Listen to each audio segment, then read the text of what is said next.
Prosseguindo então, ainda no rol taxativo.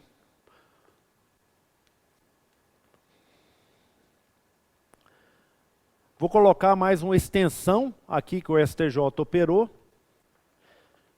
muito recentemente, que é a decisão sobre definição de competência. Quando eu li esse rol, eu não acreditei que não tinha decisão sobre definição de competência. Olha bem, o esquecimento do legislador. No rol não tem a decisão assim, ó, o juiz acolhe uma preliminar de incompetência da Justiça Comum Estadual e manda para a Justiça do Trabalho. Não tem agravo de instrumento. Quer mais perecível que essa? Vai para a Justiça do Trabalho, vai sumir, você não tem como recorrer. Então o STJ rapidamente estendeu o rol, você pode anotar aí, eu vou te dar até o RESP, anota aí o RESP, 1.704.520, 2018. 1.704.520 MT. Você pode usar isso aí, memorizar que esse é o paradigma em que ele estendeu. Uma das primeiras vezes o rol do agravo.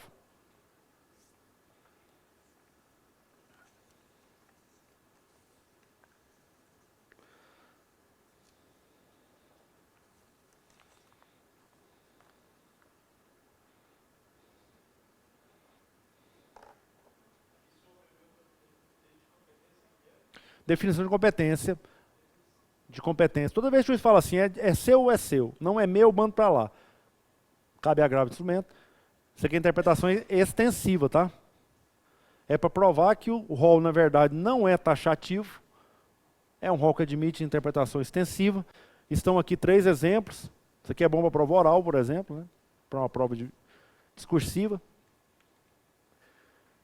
Chega o momento agora que eu tenho que preencher aquela interrogação ali. Ué, professor, o que tem aí? Aqui é uma cláusula de fecho. Você pode ver que a cláusula de fecho, ela fala assim, nos outros casos previstos em lei. Então tem um balaiozinho aqui que você tem que preencher. Quais são, professor? Ah, vou citar uns 3 aí, ó.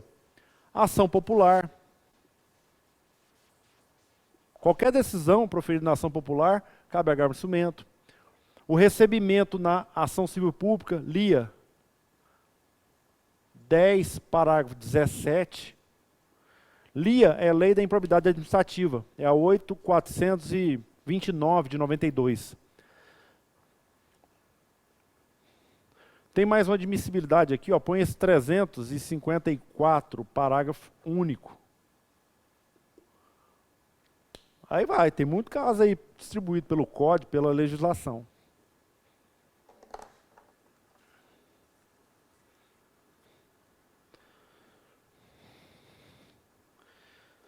Pergunta de concurso. Não, do CPC. É facinho o 354. Deixa eu ir lá, né? Porque isso aí é básico demais. Vale a pena que esse é o caso mais comum. É o primeiro que tem que vir à mente, olha lá. A decisão a que se refere o caput pode dizer respeito a apenas parcela do processo, caso em que será impugnável por agravo de instrumento. Ele está falando de um caso assim, ó. Eu tenho um pedido para uma parte, a petição está inepta, para a outra está boa. Ó bem, a decisão indefere parcialmente a petição inicial. Cabe o quê? Agravo de instrumento, está falando aí. Quando indefere parcialmente.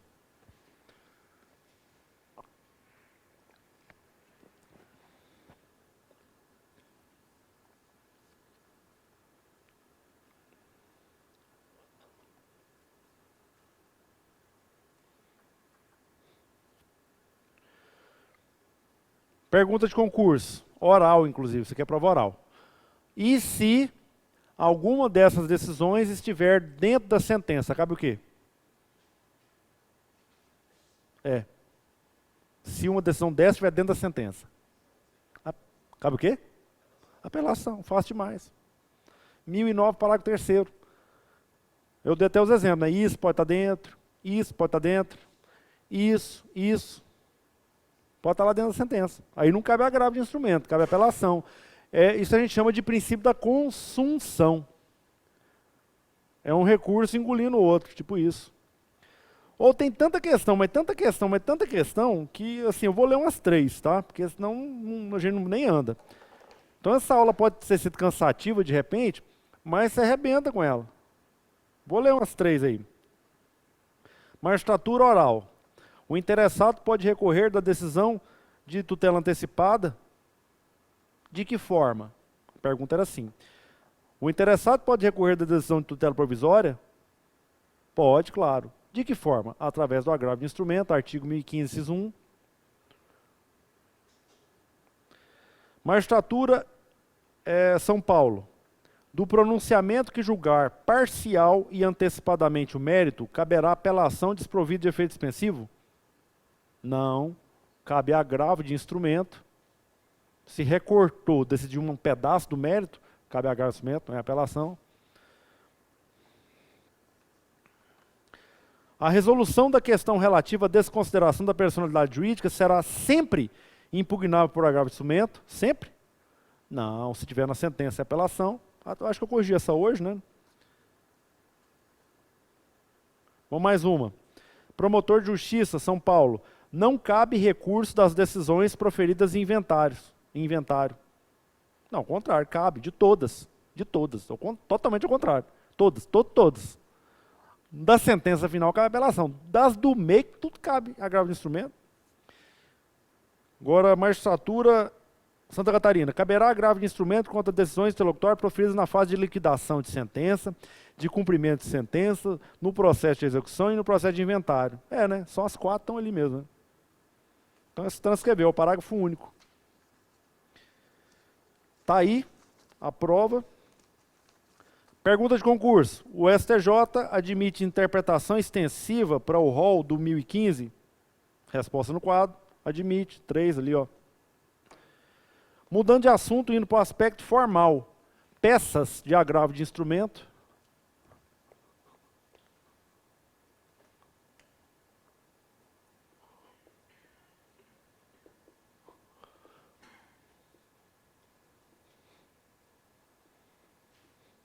Nós continuamos tendo as peças obrigatórias e as peças facultativas. Eles continuam existindo. Conceito, peças obrigatórias, tem que ter, sob pena de não conhecimento. Lembra do que é conhecimento? Sob pena de um relator negar segmento, é um requisito de admissibilidade. Então essas aqui são requisitos de admissibilidade.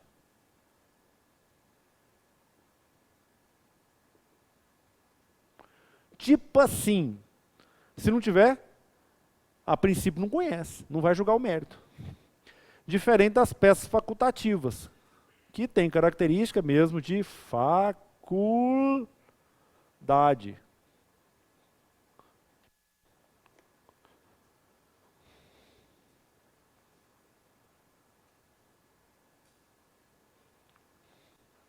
Não causam nenhum efeito processual.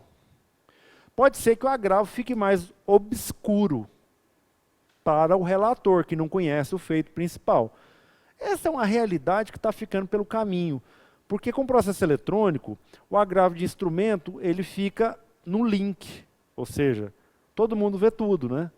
Não é aquele negócio que fica o agravo de instrumento lá e o processo principal aqui fisicamente que ninguém via.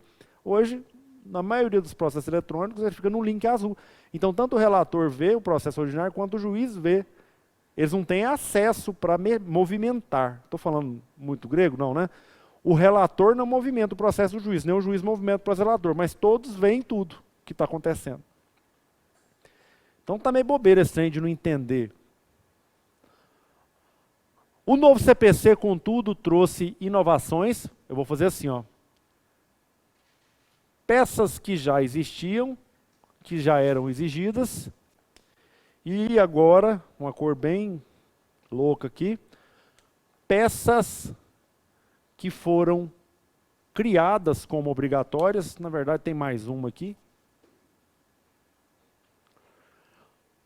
São 7 peças agora, antigamente eram, vamos dizer assim, 4, na verdade 3. Eu gosto de colocar a quarta para já lembrar. Então aqui, por enquanto, a lição é sobre CPC de 73, não é sobre CPC 2015. Como é que era no CPC? Quais eram as peças obrigatórias? Dizia ele, cópia da decisão agravada, óbvio, né? Não precisa nem explicar por quê, tem que mandar para eles verem o que é que está sendo objeto de recurso. 2. As procurações, para quê? Viabilizar a intimação, tem que pôr lá, para saber quais são os advogados. 3. A prova da intimação da decisão. Para que isso? Para aferir tempestividade, isso mesmo. Se afere a tempes. E preparo. Né? Preparo também é um documento, tem que estar lá, uma guia paga. Repetindo, esse rol já estava no CPC 73, não tem novidade nenhuma nesse ponto aí. Decisão agravada, procurações dos advogados, prova da intimação e o preparo. Com o novo CPC, adicionam-se 3 peças, quais sejam a petição inicial, a contestação,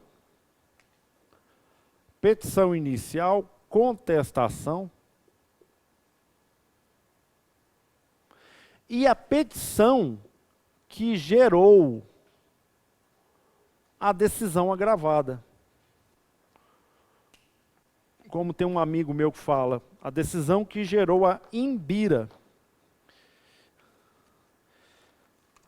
Então a decisão que gerou a imbira você tem que colocar também, para o relator entender melhor como é que foi o contexto, o que você pediu, o que foi indeferido.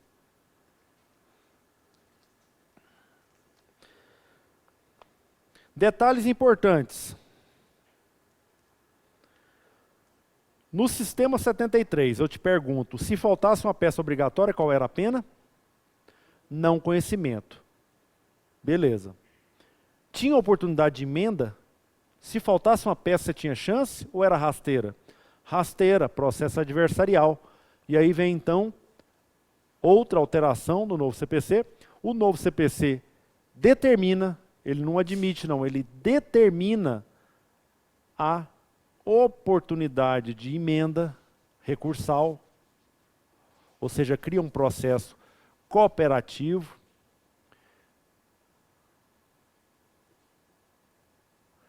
E o prazo de emenda você já conhece, é aquele de 5 dias. Então, se faltar alguma dessas peças aqui, o relator não pode negar seguimento de plano, ele tem que dar um despacho de emenda. Vamos lá, um modelo? Vistos. Examinando a petição de agravo de instrumento, verifico que não foram inseridas nos autos eletrônicos, nos autos, a cópia da petição inicial e da contestação. Em razão disso, concedo o prazo de 5 dias para a emenda do recurso, vírgula, sob pena de não conhecimento do mesmo.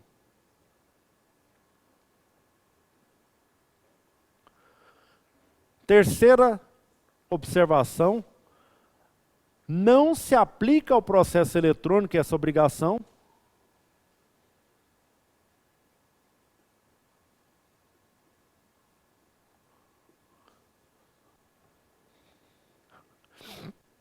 Artigo 1017, parágrafo 5º, sendo eletrônicos os autos do processo, dispensam-se as peças referidas nos incisos tais.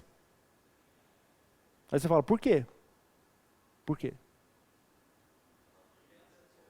Acabei de falar, você acessa o processo pelo link, então o desembargador vai ter que conhecer um pouquinho de informática, vai pegar, bate o botão direito no azulzinho, aparece em outra aba, ele consulta o processo e vê o que ele quer.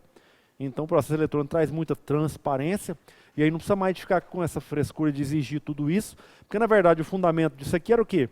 Dar um contexto melhor para o relator conhecer, para o relator não ser enganado. Agora não tem jeito de ser enganado, ele vai lá no processo e olha o que ele bem entender, muito fácil. Não tem não. Agora é óbvio assim, né? Que por questão de lógica, quando ele vai fazer as razões, ele vai falar no evento tal do processo principal, ele vai falar onde está, né? O que ele vai falando. E basta isso, né? Agora, se não falou nada, evento nenhum, ele é muito bobo, porque ele vai dificultar o exame pelo relator. O relator vai ficar meio grilado, né? Então, no mínimo, é evento dos autos principais, eventos, os autos principais, vai olhando lá o que tem.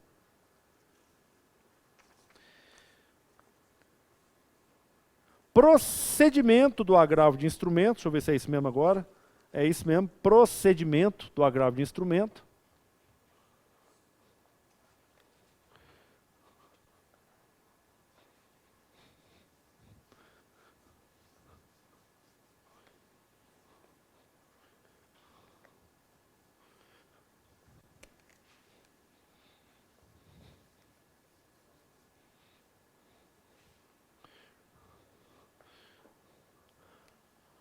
Vamos trabalhar com a hipótese mais simples aqui, que seria a decisão que concedeu ou não a tutela provisória.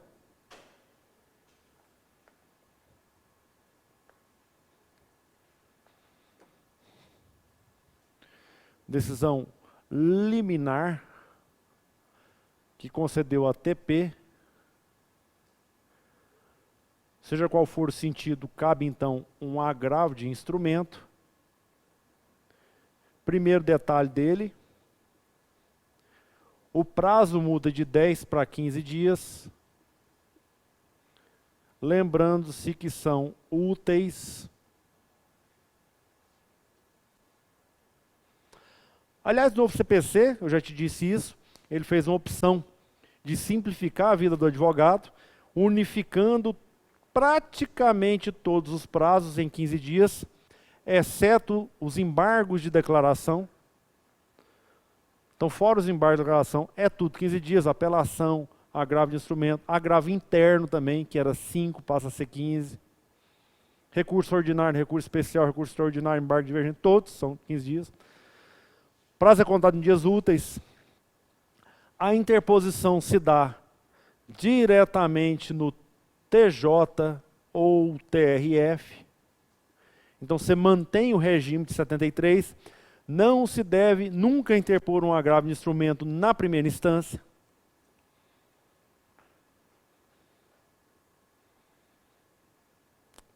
Isso na prática, com o processo eletrônico, também é meio bobeira, né? Porque, na verdade, você faz a seguinte, a hora que você vai entrar, você escolhe a unidade, não é isso que você faz?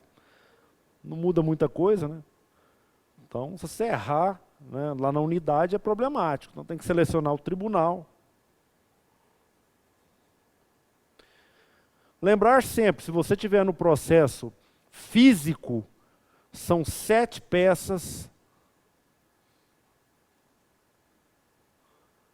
Lá, ó. Decisão agravada, procurações, prova da intimação, preparo, petição inicial, contestação e a petição que gerou a imbira.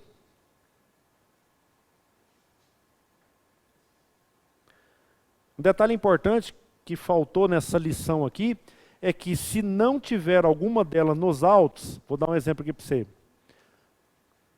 Imaginemos que não houve, como nesse caso aqui, ainda contestação. Aí, você não precisa juntar essa, né? Aliás, não precisa não, não tem como juntar essa, concorda? Não tem. Ok? Aí você tem que pôr uma declaração. O advogado agravante põe uma declaração de que não existe contestação nos autos. Importante, hein? Os autos têm que ser instruídos com uma declaração de que a peça não existe nos autos. É o 1017, inciso 2, vou ler. A petição de agravo de instrumento será instruída, 2, com declaração da inexistência de qualquer dos documentos referidos no inciso 1, feita pelo advogado do agravante sob pena de sua responsabilidade pessoal. Então, faltou a minha lição, né? Às vezes com a aula, com a pressa na aula, você esquece um detalhe importante, é importantíssimo isso. É o 1017, inciso 2.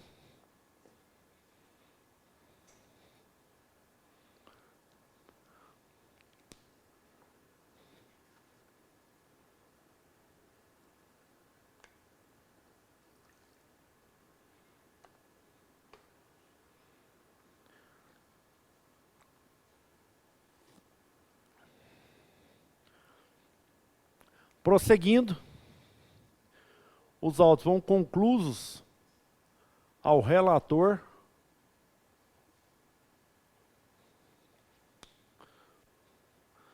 Você sabe que eu tenho uma dúvida no processo, no Projude, no tribunal, porque eu nunca manuseei essa parte. Se você marca uma tutela de urgência, ele vai concluso ao relator automaticamente ou é a secretaria que faz concluso? Porque eu vou explicar no primeiro grau. Quando você entra com uma petição inicial ou uma reclamação em juizado, você põe lá liminar, tem uma tecla para você apertar, aquilo vai automaticamente concluso no mesmo minuto para o juiz. Então, meia-noite, está lá para mim. Se eu estiver despachando meia-noite no sábado, aparece para mim e eu posso despachar na hora. Eu não sei se a mesma ferramenta existe no tribunal. Alguém sabe me falar? Eu vou até perguntar lá. Urgência. Beleza, mas você sabe se já põe automaticamente? Depois você me fala. Eu vou olhar lá. Essa é uma coisa que eu sinceramente não sei. Mas seja como for, a conclusão vai acontecer ou automaticamente com o declara a urgência, né, ou a liminar, ou com o ato de movimentação da secretaria da Câmara. Vamos colocar aqui um pouquinho de prática do tribunal.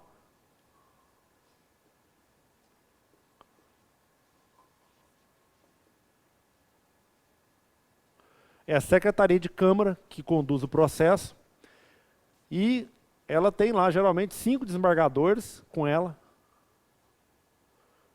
É um modelo, no Brasil todo é unificado, viu? Não é uma secretaria para cada desembargador, é um grupo de desembargadores para cada secretaria de Câmara.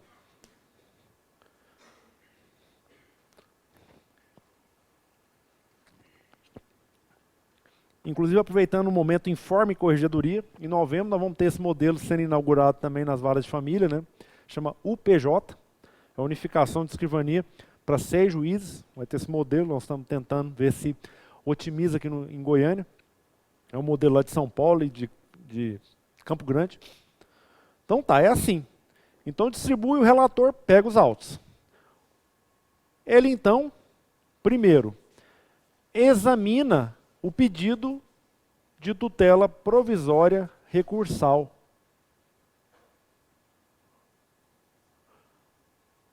Tem certeza que você achou estranho isso aí? Tem isso? Tutela provisória pode ser pedido no âmbito recursal? Com certeza. Mas para quê, professor? Ué, pensa aí. Letra A. Você é autor. O juiz indeferiu a tutela provisória. O que você quer do relator? Que ele dê a tutela provisória. Você é réu. O juiz concedeu a tutela provisória para o autor. O que você quer? A suspensão da liminar. O que acontece com o código é que ele usa uma terminologia diferente. Eu vou ler para você, ó. E às vezes induz ao erro o menos avisado. Vejamos o 1019.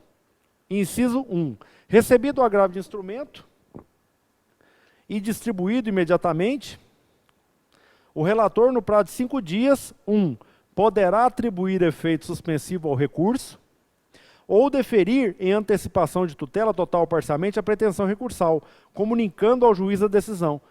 Na verdade, o que ele está falando é o seguinte, ele pode A. Dar a liminar que o juiz não deu, B. Suspender a liminar que o juiz concedeu. A gente, se for para praxe, a gente fala assim, dar efeito suspensivo, quando a decisão é positiva, quando ela é negativa, é conferir efeito ativo. De novo, hein? Quando a decisão é positiva, defiro. O agravo, a tutela provisória no agravo é para suspender aquela coisa positiva. Agora, se pedir, o juiz negou, o que se pede no agravo? O efeito ativo. É conceder o que o juiz não concedeu, e aí você pode pedir a tutela provisória para o relator. Não tem nada de especial nisso, não, mas o desembargador faz, óbvio, o desembargador trabalha como juiz, do mesmo jeitinho. Ele vai examinar, como se estivesse no primeiro grau. Ele então, após isso, ele dá oportunidade, ele intima o agravado, que é aquele que está no polo passivo, para contra-razões em 15 dias, dá vista ao Ministério Público. Vamos seguindo aqui, né? Vai correr o prazo para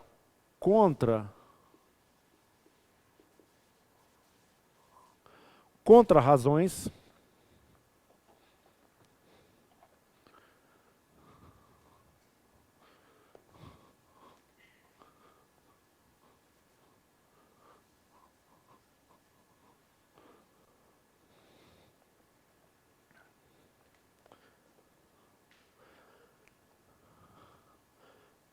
Depois das contra-razões, se for o caso, o Ministério Público fala, aí os autos vêm conclusos novamente, aí ele elabora o voto, pede dia para a sessão, e na sessão votam 3, relator vogal,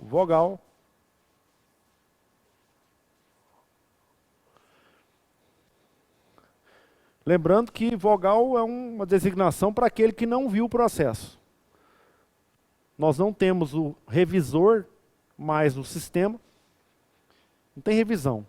Antigamente era relator, revisor, vogal. Em alguns casos, no agravo, não tem mais revisor praticamente no sistema.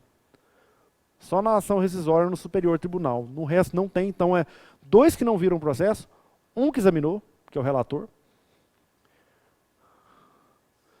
Detalhe importante, na sessão não há sustentação oral de regra, salvo o quê? Tutela provisória, ou seja, só no 1015, fundado no inciso 1, é que você permite a sustentação oral.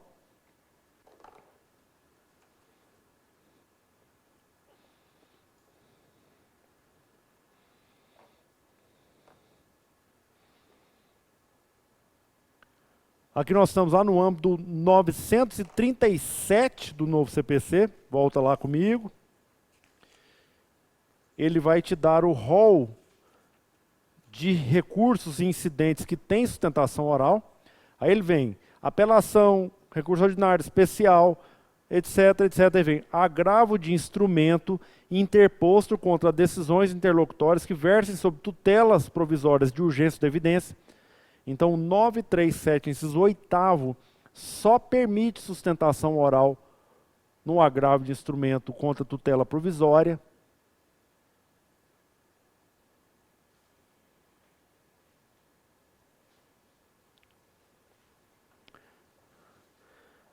Detalhe importante. O agravante, se os autos forem físicos, ele deve comunicar por petição o juiz da causa a interposição do agravo, sob pena de eventual não conhecimento. Vejam comigo, volta lá para o 1017.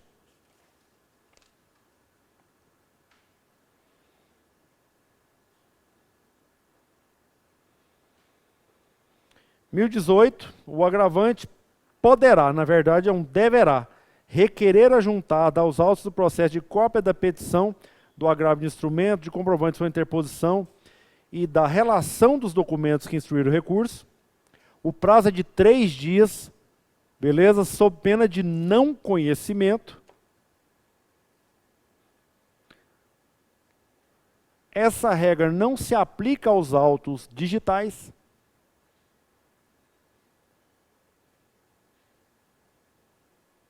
É isso aí.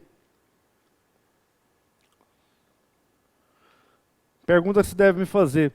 Mas para quê? Para que serve essa comunicação? 2 coisas. 2. 1. Para que o agravado, quando for o caso de interior, em processo físico, ele já tem uma noção do que foi dito. Tá? Ele não precisa viajar para conhecer. Então você vai pôr ali uma cópia da petição e o rol de documento, não a cópia dos documentos, você põe só o rol do que você juntou lá, porque ele pega a petição, olha o que você juntou, fica mais fácil dele contra-razoar. Por isso que é uma regra de processo físico. Mas tem um segundo motivo. dar ciência ao juiz de que o agravo foi interposto para ele exercitar o juízo de retratação. Vai outra informação, ainda não abordada por mim. O agravo de instrumento, ele tem efeito regressivo. Quer dizer, então, que o juiz, uma vez ciente do agravo de instrumento, é facultado a ele exercitar o juízo de retratação. Magistratura, por mais fácil seja a questão, magistratura Goiás oral. É possível o juízo de retratação no recurso de agravo de instrumento? Então, muito simples, né? O candidato teria que aproveitar bem, porque é muito fácil, então você tem que aproveitar a posse de bola. Claro, o agravo de instrumento é um recurso tipicamente regressivo, em que o juiz, uma vez ciente, ele pode reformular a sua decisão e comunicar ao tribunal, obviamente, né, tem essa regra também. A hora que o juiz reconsidera, ele tem que comunicar ao tribunal para o relator tomar conhecimento e declarar o recurso prejudicado.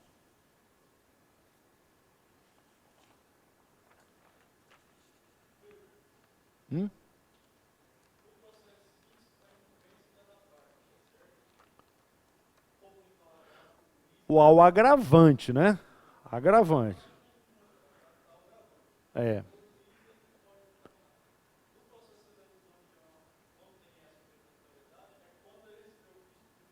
Na verdade, foi uma ótima pergunta, que eu ia colocar de outra cor ali, ó.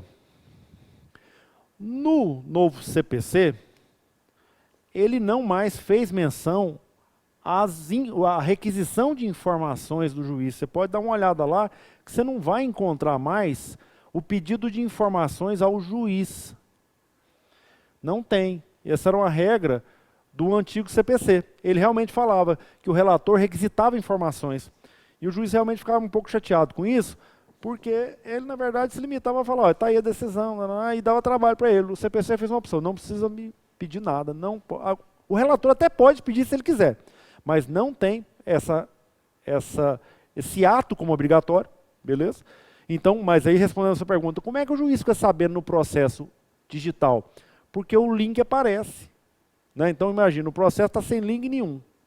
De repente tem um azulzinho de cá. Ele vai ver que tem um agravo de instrumento na hora que ele despachar a primeira vez. Bom, assim eu presumo, vamos pôr assim, com um juiz que é habilitado e treinado para processo eletrônico, pelo menos eu olho aquilo, a hora que eu abro um processo eletrônico, a primeira coisa que eu faço é dar uma olhada nele no começo, se tem link. A segunda olhada que eu dou se tem um azul. Se tem um azul, tem que dar uma olhada numa pensa. Eu não consigo não olhar uma pensa. Como é que você não olha uma pensa? Não tem. É a mesma coisa você fazer assim, ó. Tem um apenso, não, só vou olhar esse. Você não fica curioso para ver o que é isso, né? Lógico que você vai dar uma olhada. Você só transforma aquilo para o processo eletrônico, que é tipo um videogamezinho ali que você começa a ver as ferramentinhas, os trem, né? Tudo pula na sua frente. É tipo isso, processo eletrônico, nada mais do que isso. Gente, já está encerrando. Deixa eu fazer uma última observação para vocês. Falta 1 minuto ainda, ele já me apontou ali. Foi muito bom para mim, foi muito legal. Eu estudei pra caramba para dar essas aulas, não sei se transpareceu isso, mas foi muito bom mesmo. Foi muito legal, achei bom. Vou dar uma sugestão para vocês, aliás, 2. Depois dá uma olhada no agravo, nos embargos de declaração, que é uma coisa que eu gostaria de ter ministrado aula, não coube, eu até pensei que sobraria uns 15 minutos, não deu. A embargo de declaração se transformar num recurso difícil. Lá no meu material tem, dá uma lida lá, tem muita questão sobre ele. E segundo, dá uma olhada na lei de abuso de autoridade. Não tem nada a ver com a minha área, mas eu mesmo estou estudando. Os estudos são cada vez mais artigos estão surgindo. Eu vou dar uma dica para vocês aqui de 2 artigos. Ela vai entrar em vigor, se eu não me engano, em janeiro, né? Ela não está em vigor ainda. Tem uma vacatio legis de 120 dias, né? 120 dias, contados de dias 5/9, vamos jogar assim rapidamente, 10, 11, 12 de janeiro. Então está bem próximo, né? Já deve estar quase daqui uns 2 meses entrando em vigor. Eu sugiro para você estudar com muito na parte civil, para o processo civil, não é processo penal não, nem penal. Para a parte civil, artigo 33,